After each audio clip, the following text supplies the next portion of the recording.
I'm Dallin Sly, and this is my TripleTen story.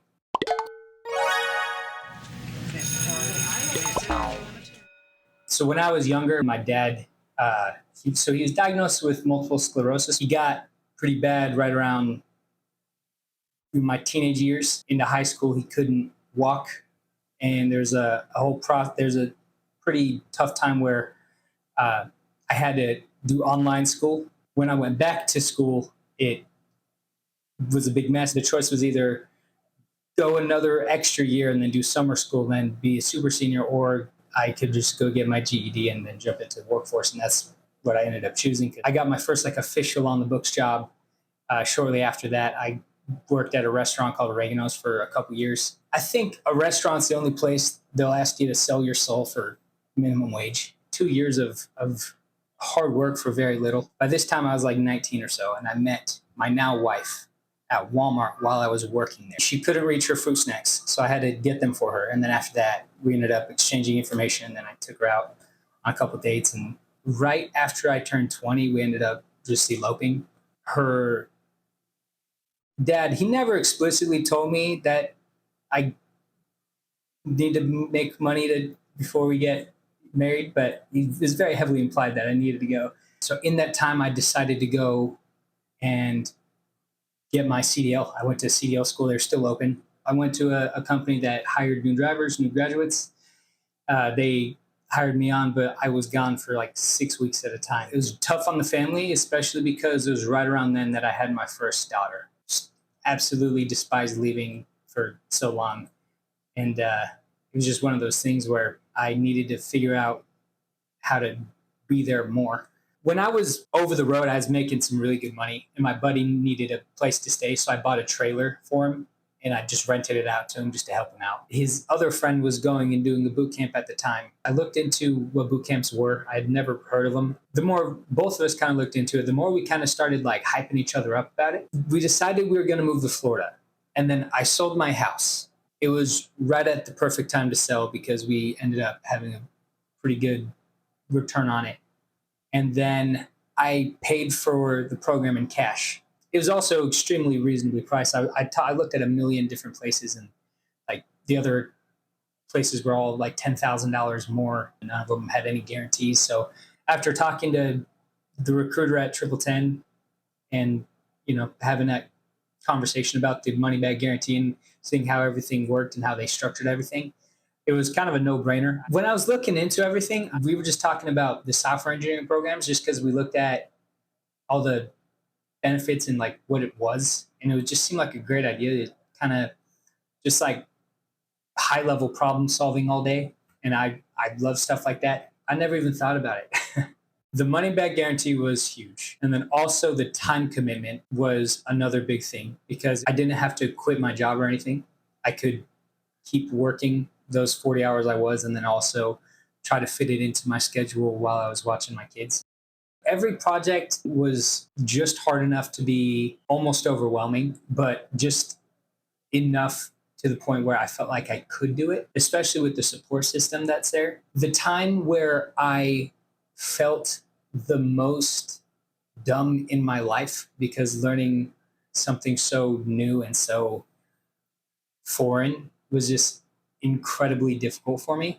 But there wasn't one time where I left a session with a tutor or with someone that was helping me with a project. There wasn't a single time that I felt dumb. It's a huge learning curve, and the learning process is different for everybody.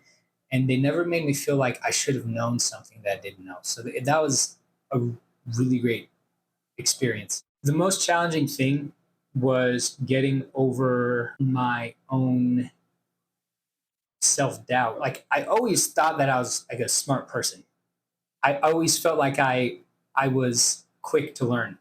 And then coming into learning something so foreign to me, I started doubting that very much because I always felt like I was lost. I always felt like I wasn't understanding things as fast as other people. I always felt like I was falling behind when really looking back, I wasn't. And I was learning at the same pace as probably most other students. I don't think there's any one thing that had me overcome it. One of those things where I needed to see it through, and I just had it in my head that that's how it was going to be.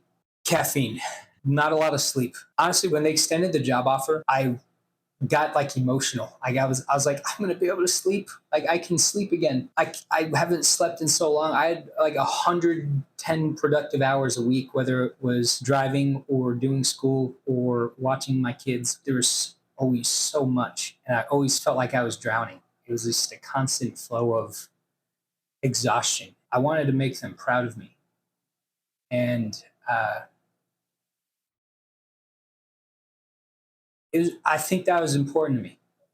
Maybe pride of me wanting my kids to be able to be proud of their dad's job. Not that trucking isn't a very noble job profession, but I wanted them to be able to say that I was something that I viewed as more impressive, maybe. Yes, this is my favorite part of the story because there's so much that I'm proud of. So, number one, career coach Sharon, she was awesome. She was so helpful. Everything that I did, she walked me through it. Networking was so foreign to me. It was so scary. Having been driving for the last 4 or 5 years, being alone, to then trying to talk to as many people as possible and build relationships with as many people as I possibly could was a daunting task. A large portion of trying to find a job was breaking out of my shell and going and doing my best to create a brand for myself. That was probably the biggest obstacle. Other than that, the program was officially over. So in my head, I was ready to be done with like that extra large time restraint, 15, 20 hours a week of school. So I was like, oh, it's finally done. But it was probably an equal amount of time where I was applying to jobs, sending emails, making calls, making connections on LinkedIn. Finally, one day I see this opening, and I generally was looking on LinkedIn, but for whatever reason that day I wanted to go on Indeed and see if I could find anything that'd be good for me. Saw this job listing, and it just said it was with the Polk County BOCC, and I didn't even know what that was. So I was like, all right, what is this? So I clicked on it, looked into it, and it actually kind of fit, like as far as like the hard skills went. It I checked every box. All the skills that I needed, I learned from TripleTen. I ended up making a call to the number that was just at the bottom of the screen. And that person was the person who was conducting the interviews.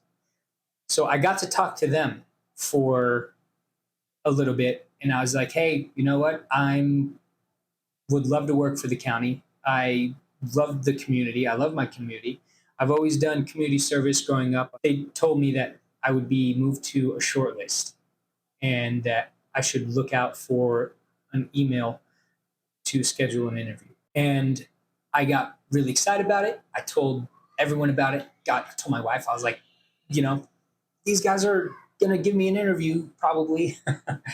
And, at that night, I kind of laid down. And I was like, I think I might be getting really excited for nothing because there's nothing set up at all. Like there's a maybe I'll get an interview, but that's better than nothing. So I decided to take it as a win. I finally got the email and they said, hey, schedule an interview time. And so I went in, we did the interview, and I felt like I bombed it. All the stuff that I prepped myself for, all the things that I was like excited for, I went in there and I felt like I didn't do any of those things.